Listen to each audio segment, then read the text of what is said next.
Welcome to Loop TV. I'm your host, Gene Munster. This is a special edition of Loop TV. As you can see, it's not just myself and one other person. We have Loop's very own Andrew Murphy, Doug Clinton joining us. This special episode is dedicated to what a lot of tech followers are going to spend the month of May doing, which is closely following the Apple versus Epic case, which kicks off on May 3rd. I'm going to frame in the details of the case, and then we're going to run this like a fine courtroom, and each of us will start in order of age. I'm going to go last. I'm not sure, Andrew, Doug, which one of you is oldest, but we'll go oldest last. And you get a few minutes and talk about who you think will win. We'll focus on that, who you think will win and why, and then maybe give a few minutes for some rebuttals between each other. So as far as the facts of the case, it begins on May 3rd, Apple versus Epic. Recall, Epic decided to essentially go around the App Store monetization features. About a year or so ago, Apple asked them to leave the store, essentially drop them for the store. So I think it's been since last August, you cannot download Fortnite in the App Store, Apple's App Store. The case for Epic's view is that this is a monopoly. Apple has a monopoly on app stores, that the 30% rate is egregious. What they are asking the court to do is to take that to zero. There has been comments from Epic that they would be okay with a number below 30, but above zero, but that is what they're asking. There are no direct damages that Epic is asking for. From Apple's perspective, they want to maintain what they're doing with the current App Store take rate, which is for in-app purchases is 30%. They've recently made an adjustment for smaller developers, sub-$1 million in gross revenue, which pay 15% per year. And a few years ago, they made an adjustment for subscription. They changed it after the first year. It's a 15% take rate. But Apple's view is let's get back to normal. They also have a counterclaim for damages for breach of contract that Epic, by going around the App Store, Apple has lost revenue. Their cut of essentially Fortnite in-app purchases that they've had since they left the store. I don't know what that number is. It's going to be insignificant. Epic is about, call it a $30 billion, their last valuation, and Apple called, let's just round around, call it $2 trillion. And last thing, this is called a bench trial, so there is not a jury. It's expected to go through April 24th, and there'll be some sort of written verdict from the judge sometime late in May or early in June. So that's the setup. Hopefully, Andrew, Doug, you guys figured out who is oldest between the two of you. Will the younger of you two please tell us how you're seeing this? I think it's me. Sorry, Andrew. And what I would say is this: the reality for this case is it's going to take years to iron this out. And so when you ask who's going to win, it's kind of like trying to predict who's going to win the Super Bowl in 2024 with what we know today. The reality, I think, to the whole situation is new facts are going to come out. The political environment, I think, matters here, and things could change. Obviously, right now, I don't think that the government has that favorable of a view of big tech, fair or not.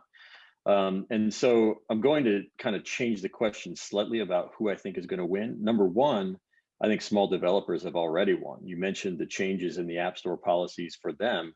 I think that they've already been sort of a direct beneficiary of this. Whether or not Apple would have gone from 30 to 15% for small developers without Epic pushing on them through this trial, who knows?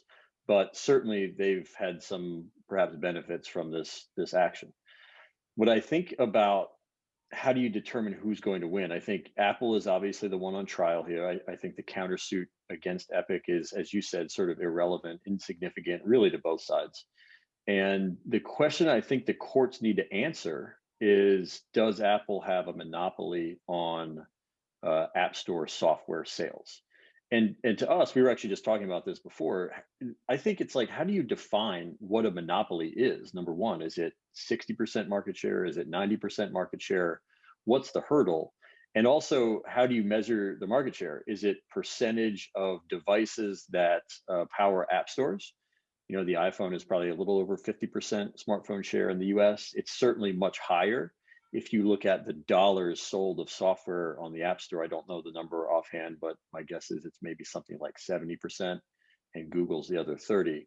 So I think that's, to me, the biggest question about the whole trial is, how do you define monopoly? And I think if you can figure out how to define monopoly, that gives you the inside edge on figuring out who's going to win here. So who do you think the verdict will be for on this case that is coming for us over the next month?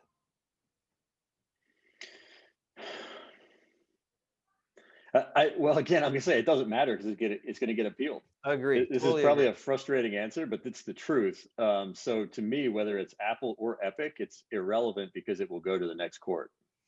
Well, we can talk about the next court in a minute, but I want to just pursue once more your prediction on this, because there is going to be something people are going to talk about. It does set some sort of a tone. You generally do not want to be in the position of appealing. So there is a benefit to getting that first judgment. So from that perspective, who do you think the first judgment will be for? Again, I think it's a coin toss. I think it's sort of, it doesn't matter, I would say, is my prediction, which I'm 100% sure of because it will get appealed. I think it's 50-50. I don't think it's easy to call one side or the other right now. Appreciate that. Andrew. All right. Two important questions as I have thought through this and as I've listened to you guys as you've talked about it. There's one thing that both of you have mentioned is that Apple has already made some concessions around certain groups of app developers and services on their platform that where they don't take a 30% take rate. So the question of whether or not the 30% is fair, I do think it's material that Apple has made some concessions there already, and it seems like the beginning of a trend. The other important question, as I think about it, maybe another angle to come at the monopoly question, is whether or not the App Store is a public service. So I looked at just in between or right before we connected here, I looked at when Ma Bell was broken up, and it was in the late 80s, late 1980s, almost 100 years after Alexander Graham Bell invented the telephone. Now, things move a little faster these days. However, the telephone and telephone service had established itself over many decades and in order to become a public service. And so just using that as kind of a gut framework, it feels too early for the App Store to be considered a public service in that sense, where it's kind of oxygen that we breathe, heat, water, phone type service in our lives. We're just not quite there yet. And in that sense, and from that perspective, to answer your original question, Gene, I would put a bet on Apple coming out of this first trial victorious. Makes sense. I believe that Apple will also be victorious here, in part because I think that this is not the court's role to make an industry call. I don't view this as the market share question that Doug had talked about, 70% dollar share. I think it just is really confusing and hard for courts to rule on when a company has too much revenue. And ultimately, I see this as two-sided marketplaces. And Sony and Samsung and Google and Nintendo and Apple all have around this 30% take rate. And so I think that that to me is the competitive advantage or the competitive landscape as far as figuring out market share. And that anchors my view that it's going to be difficult for Epic to make headwind. And in their case, they want to take this to zero. That's a pretty big jump from 30%.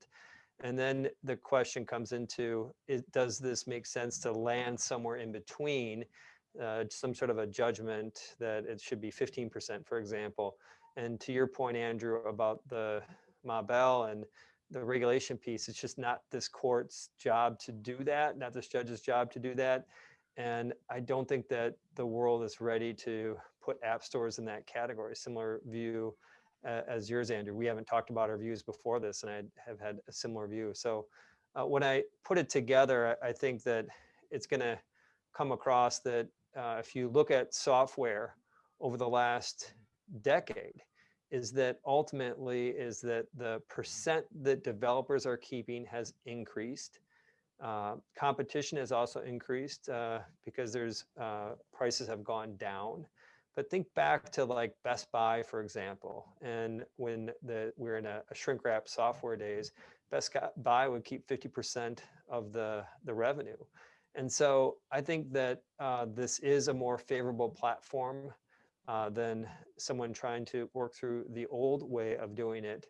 And I think that that will serve Apple's case well here too. And I do agree with the example. This one isn't my view, but often talked about, is that if you view Apple as a Target store, for example, and they have to keep the lights on and keep the floors clean and make sure that the products in there are safe, would it make sense for them to allow some of their retail space to be used for free by anybody to go and sell their products? I think most would agree that that doesn't seem to make sense, is that Target has some rules and they're able to enforce what rules that they want, and the marketplace will pay them for what it's worth. So putting it together, I think that we will see a favorable ruling for Apple, and agreement with you, Andrew, agreement with Doug. This is going to get deferred. It gets bumped up to the Ninth District Court of Appeals, and that is, it seems like that's been a more favorable court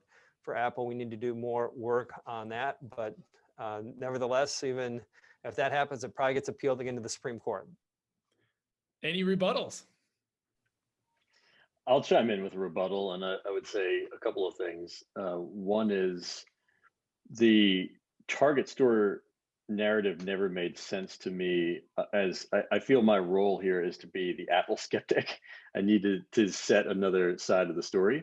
The Target store thing doesn't make sense to me for this reason, which is if Target doesn't want to carry something, you can go to Walmart, you can go to CVS, you can go to any number of other retailers that may carry this other product.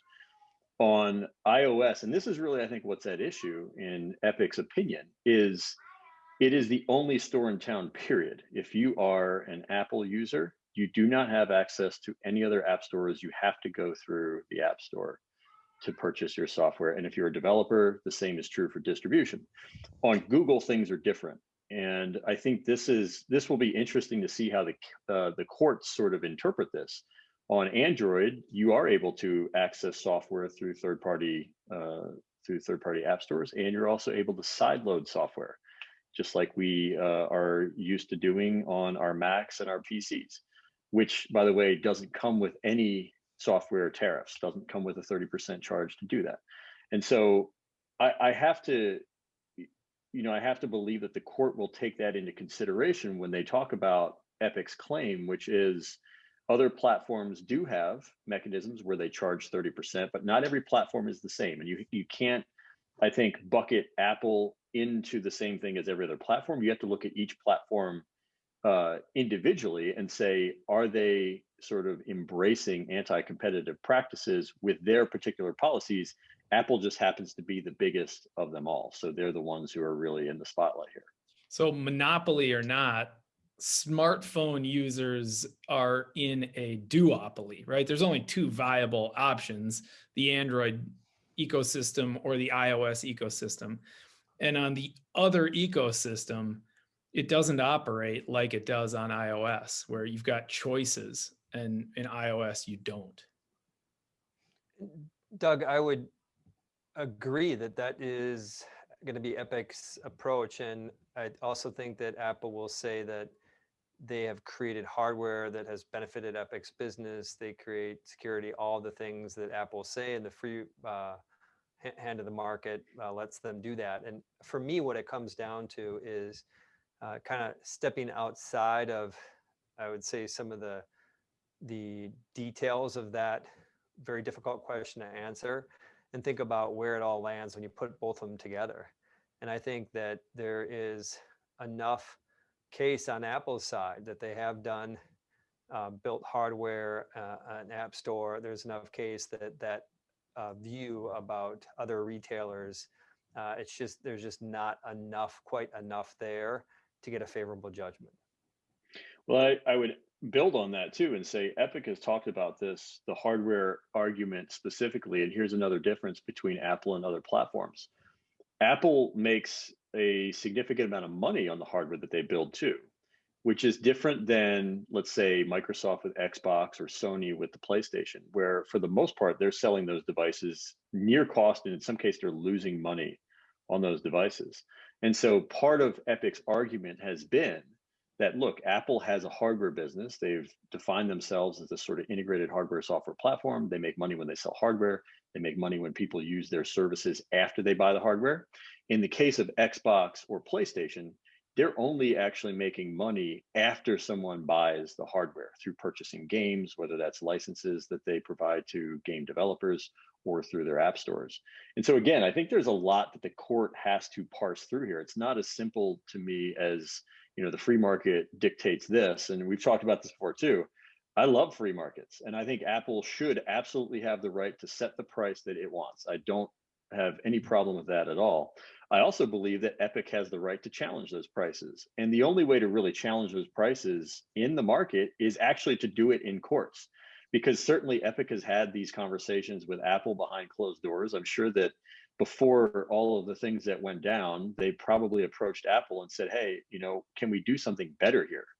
And it was probably several years ago that they did this. Apple didn't budge, which is not surprising, but this is the only mechanism for Epic to challenge what Apple's doing. And I would add too that Spotify, Match.com, Netflix, these are other developers, big developers, that have spoken out about the same policy. And so that's how you challenge prices in the marketplace. My final question, and there's some housekeeping items on the back end here, but Project Liberty in 2018, 2019, Epic, there's going to be some, it makes sense that that's going to come out in detail in this case about Epic kind of positioning even before they flew the coop last year around the payments mechanism.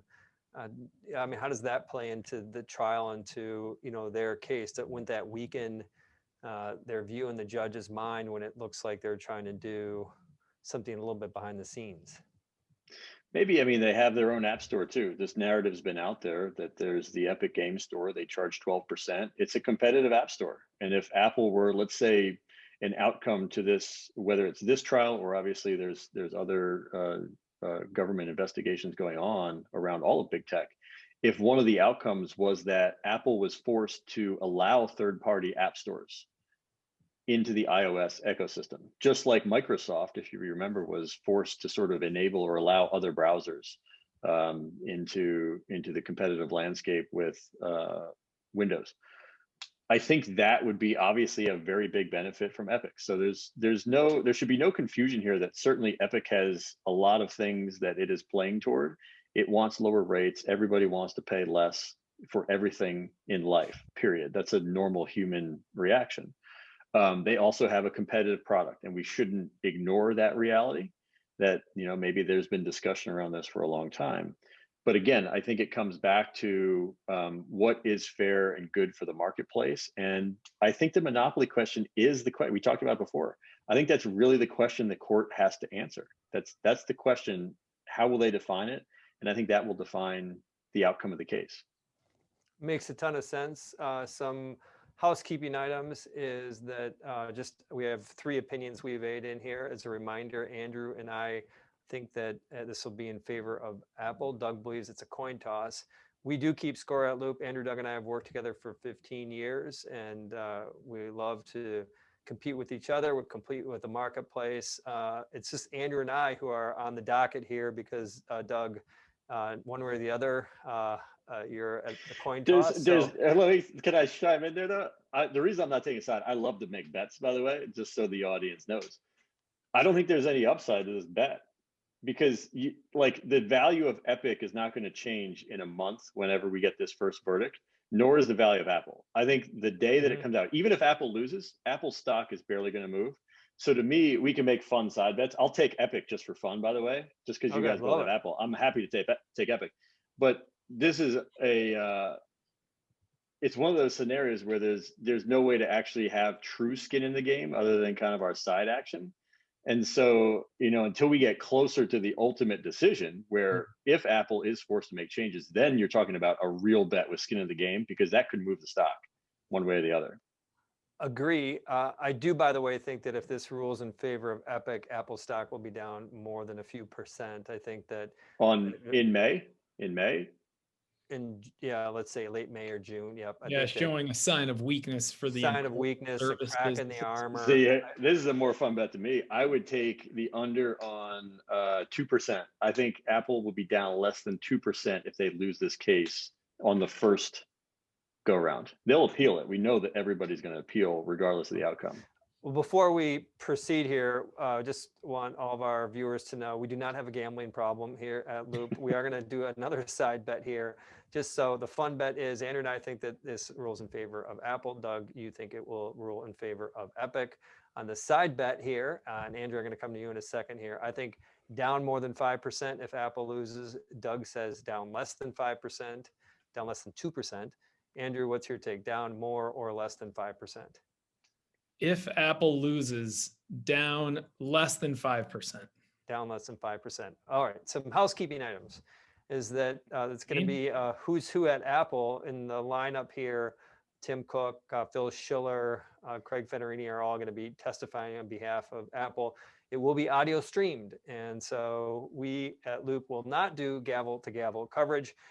We will be checking in periodically, and I suspect it may not be till there's an actual decision before we come back. Maybe we come back together, but this has been a lot of fun format to debate the topic. On behalf of Andrew, Doug, and Gene, myself, and Loop TV, bye for now.